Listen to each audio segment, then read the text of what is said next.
All right, folks, I'm here at Top Dollar Pawn today. I was here as a part of a different video I was making, but something so unusual just happened. I had to make it its own video. Let me just show you. All right, folks, so a little bit of a turn of events here. I'm here in the garage, the external garage of Top Dollar Pawn, where my new friend Brian just said that some folks apparently saw this pawn shop on a previous video, came in, they got some business from it, which I always love supporting small businesses. So he showed me back here where they've got like some video game kind of stuff that isn't out on the floor. And I was like, dang, that's really awesome. Do you mind if I film some of it? So here we are. We're just gonna kind of dig through some of this and see what the heck we find. This looks like this is a box of handhelds and stuff. That's pretty cool to see. A DSi in the box, DS lights, you guys know I'm always looking for, so that's cool to see. The Guitar Hero version, 3DS here. The nice thing, oh, interesting, that's a 3DS LL, not XL, so that's the Japanese version. The nice thing about handhelds is you can always test them before buying. That's something that I definitely recommend, but I wonder if that goes in there, if that's another one. Super cool to see. Got a white PSP out here. Good old Game & Watch. Oh, and check that out. Some games down here. Sonic 2, Ratchet & Clank, DS Lite, regular DS. This one's nostalgic for me. I had that one as a kid. Persona and Psychonaut. So really solid bin here. And what else do we have? Looks like Rick and Morty bag with a bunch of controllers and accessories and stuff in there. That's kind of cool. And then some random games, looks like Dreamcast, PlayStation, SmackDown 2.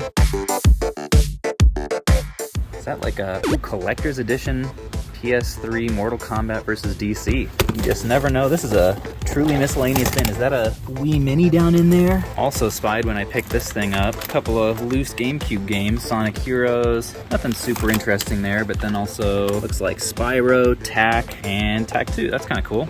And looks like in here we've got a whole bunch of controllers. Some Dreamcast stuff. Ooh, that's cool. Dog bone controller. NES Advantage.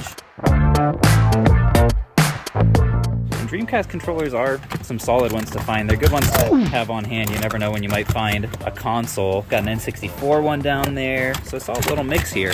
I love this kind of game hunting because it feels like every box is just like a new adventure. Like you never have any. We've got this random little thing here with a Intellivision flashback with the controllers and everything. Not an original. Okay, so we've got some loose games over here. Oh, Saturn games. That's cool. Mortal Kombat, Street Fighter, Alone in the Dark Disc 2. Oh, and Disc 1. Nice. And then beneath them, some little manuals, Game Boy Advance and Color. Oh, and also some Game Boy Advance games.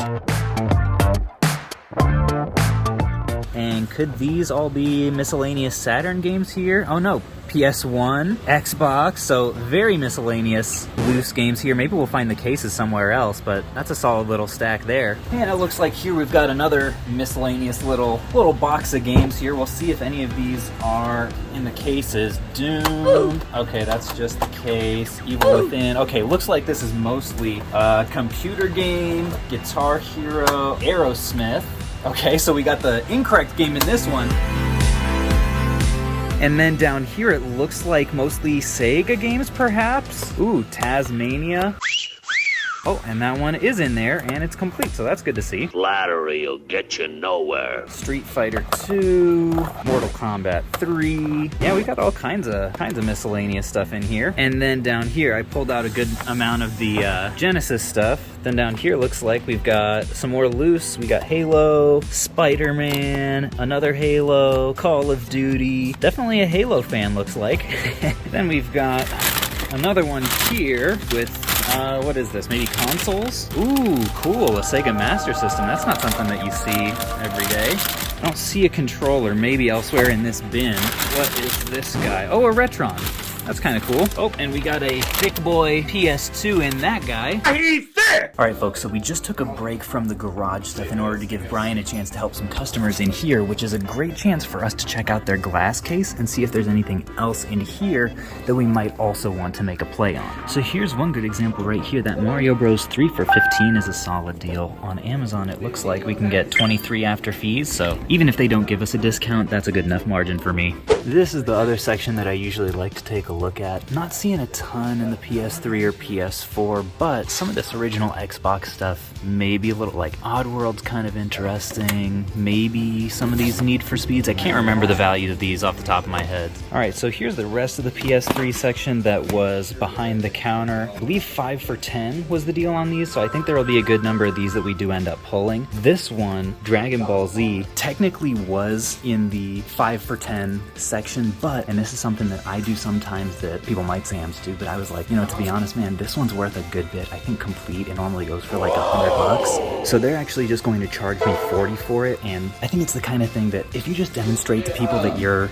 a trustworthy person, that you're not trying to get one over on them, I don't think they would have cared if I got a great deal on one game. But it's definitely worth the $40 just to establish a little bit of good rapport with, you know, one of my local places. On these PS3 games, I'm gonna try to just sort them by sight and see how well it turns out into what I'm taking and what I'm not.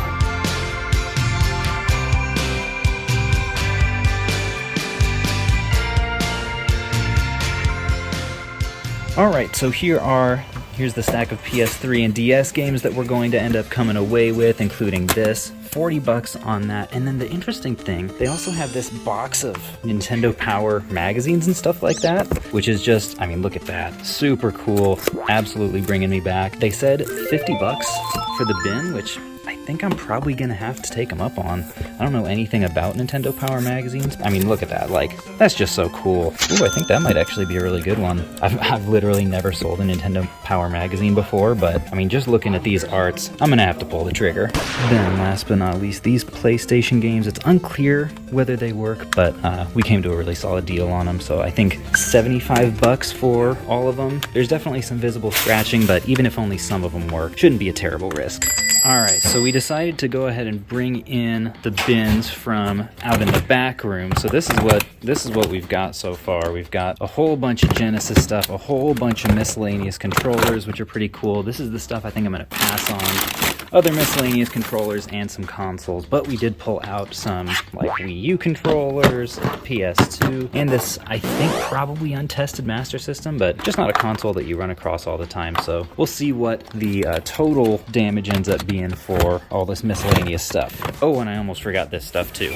Alright, so a little update. They said that they could do 55 on all of the Genesis games, which I will go ahead and do, and then they said that all of these controllers are untested, so they could do 2 apiece on these, which is honestly a really solid deal. So I sorted out the ones that I do want, most of the first party stuff, and then there's a lot of like either controllers that I just have a ton of, or like third party stuff that I decide to leave. Alright, so at this point I've sorted out all the handhelds that I want versus don't want. A lot of these, as it turns out, either are like in various states of disrepair, or they're the Japanese versions, which I'm not as interested in, so I sorted those out. We've got a bunch of like loose games and stuff that we haven't really discussed, and then a good amount of consoles that I did make offers on that should be pretty solid deals. Like this guy, I think we were at 45. He's giving me 30 a piece on these controllers, which I'm just going to use for personal. This was like 45. This one was 30 because it didn't turn on. We'll see where everything ends up when everything is said and done. Alright folks, now this is something that you do not see every day. This is apparently a Sega Blockbuster Genesis case. This is not something that I've ever really come across before, but check that out. Holy moly. I couldn't find any like actual Blockbuster stickers or anything on there, but boy, apparently these were checked out with systems when you would go into the store and rent them. I just thought that was super cool. Alright folks, $905 later, this is all the stuff that we are coming away with. I would say that's a successful day. Here we go! Holy cow, folks. This is a way bigger deal than I thought I was walking out with today. Let's get back and break it all down. Well, folks, as you guys can see from this table, it was an absolutely amazing haul from Top Dollar Pawn. Big shout out to the guys over there for hooking me up. Hope you were happy with the business that we did together. Couple quick things to note about this lot. One is that you may have noticed the numbers that I was offering on all of these guys were higher than sticker price. I imagine some of the hater hanks are probably already going at it in the comments. This Phoenix resale is the worst reseller ever. He's offering higher than sticker prices. Don't you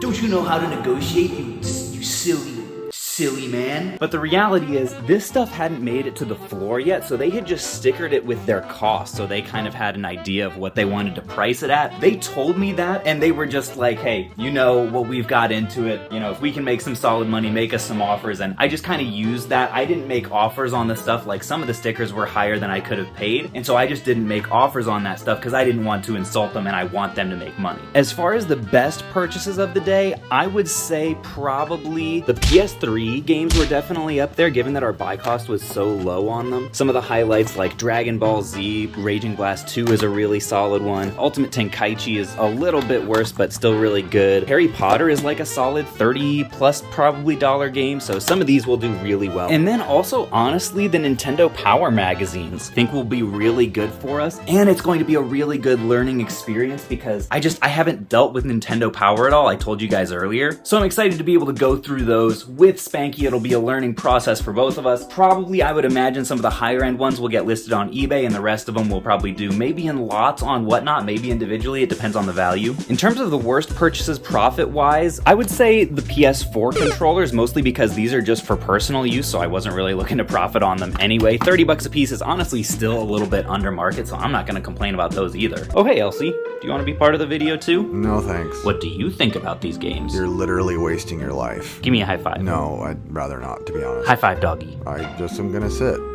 Close enough. And then if anything else in this lot ends up being a bad purchase, it'll just be because it doesn't end up working. And that is something that you have to factor in when you're making offers on a lot of stuff, especially this PS1 stuff. A lot of it was pretty scratchy. So a few things on this table, especially like with the controllers too, I'll end up taking small losses on. I gotta start running a tighter ship around here! But they were cutting me such solid deals that I'm totally willing to eat those. So big thanks again to Top Dollar Pawn for hooking me up. If you guys are in the area, you should definitely check them out. I get grief sometimes for people saying that I shouldn't be giving shout outs to my regular sources. People are gonna go there and buy the kind of stuff I like, and the reality is they probably are. I just believe so deeply that other local small businesses and I have to stick together. I love sending business their way, so please folks, go give them your money, but also be cool about it. Like, my biggest fear with these videos is that I'll have someone walking up in there like, oh, Phoenix resale, I saw got access to your back room. I would also like to go back there, please. Which I want to be clear is a privilege I would never ask for. I would never expect of the people that I do business with regularly. Sometimes it's offered and I'm deeply grateful for that.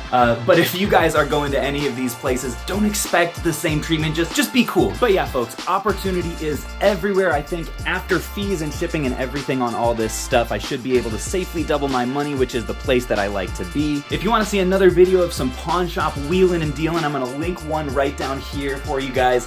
Thank you so much for watching, and I will catch you all on the flip.